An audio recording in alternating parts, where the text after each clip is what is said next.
பாஜகவை சேர்ந்த பல்லவி அப்படிங்கிற ஒரு எம்எல்ஏ சமீபத்துல மீடியாவுக்கு ஒரு பேட்டி கொடுத்திருக்காங்க. அடிக்கடி ஏமா கரண்ட் கட் ஆகுது அப்படின்னு கேட்டா, ஒன்னே எனக்கு தெரியல, அந்த துறை சார்ந்த மினிஸ்டர் கிட்ட கேளுங்கன்னு சொல்லியிருக்கணும். இல்ல இவங்களுக்கு தெரிஞ்ச உண்மையை சொல்லியிருக்கணும். உடனே வாய்க்கு எடுத்த வாய்க்கு இதெல்லாம் திமுகவோட சதி. திமுக தான் எல்லாருக்கும் ஈவில வேலை செய்யறவங்களுக்கு எல்லாம் காசை கொடுத்து கரண்ட கட் பண்ணு சொல்லிடுறாங்க. ஹலோ மேடம், நடக்கிறது உங்க ஆட்சி. திமுக காரங்க எப்படி இதை செய்ய முடியும்? அப்படியே காசை கொடுத்து செஞ்சதா கூட இருக்கட்டும், அது எப்படி அந்த கவர்மெண்ட்டை எதிர்த்து ஒரு ஸ்டாஃப் செய்வாங்க? அடுத்தது இவங்க சொன்ன வார்த்தையை பார்க்கணும். ராயபுரத்துல நாங்க கையக்களவமா புடிச்சிட்டோம் ஒரு ஆளை அப்படின்னு. அதாவது ஒரு இபி ஸ்டாஃப் இவங்க கையக்களவமா புடிச்சிட்டாங்களாம். சரி, புடிச்சிங்க இல்லையா? நீங்க சொல்றது உண்மையாவே இருக்கட்டும், அவரை புடிச்சிட்டீங்க. புடிச்சதா அவர் மேல என்ன நடவடிக்கை எடுத்திருக்கீங்க? அவர் மேல கேஸ் ஃபைல் பண்ணிருக்கீங்களா? ஏன்னா அவர் செஞ்சது கிரிமினல் அஃபென்ஸ். இது அதாவது கவர்மெண்ட்டுக்கு எதிராக நடந்திருக்காரு, அது கிரிமினல் அஃபென்ஸ். அவர் மேல கேஸ் ஃபைல் பண்ணிருக்கீங்களா?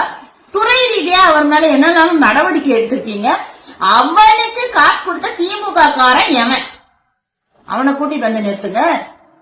யாரெல்லாம் நீங்க தப்புன்னு சொல்றீங்க இல்லையா, நான் புடிச்சேன்னு சொல்றீங்க இல்லையா, புடிச்சனா நீங்க சும்மா எடுத்ததுக்கெல்லாம் ரீல்ஸ் போடுற கட்சி தானே உங்க கட்சி.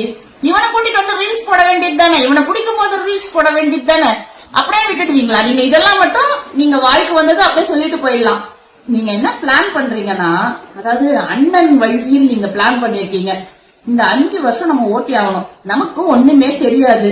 திமுக மேல பழிய போட்டு அழகா ஆட்சியை முடிச்சுட்டு போயிடலாம், தமிழ்நாட்டையே முடிச்சுட்டு போயிடலான்னு பிளான் பண்ணிருக்கீங்க. அதுக்காக இவ்வளவு கேவலமா இவ்வளவு கீழ்த்தரமா இறங்குவீங்கன்னு தமிழ்நாட்டு மக்கள் எதிர்பார்க்கல. நீங்க அடுத்து கொஞ்சமாவது, ஏதாவது நீங்க எம்எல்ஏவா தேர்ந்தெடுக்கப்பட்டிருக்கீங்கன்னா மக்கள் சேவை செய்யறதுக்கு தேர்ந்தெடுக்கப்பட்டிருக்கீங்க, திமுகவை குறை சொல்றதுக்கு இல்ல. திமுக ஆட்சி காலம் முடிஞ்சு போச்சு, அடுத்து உங்களோட கவர்மெண்ட் தான் இங்க நடந்துட்டு இருக்குது. நீங்க கொஞ்சமாவது மக்கள் பணி செய்யுங்க.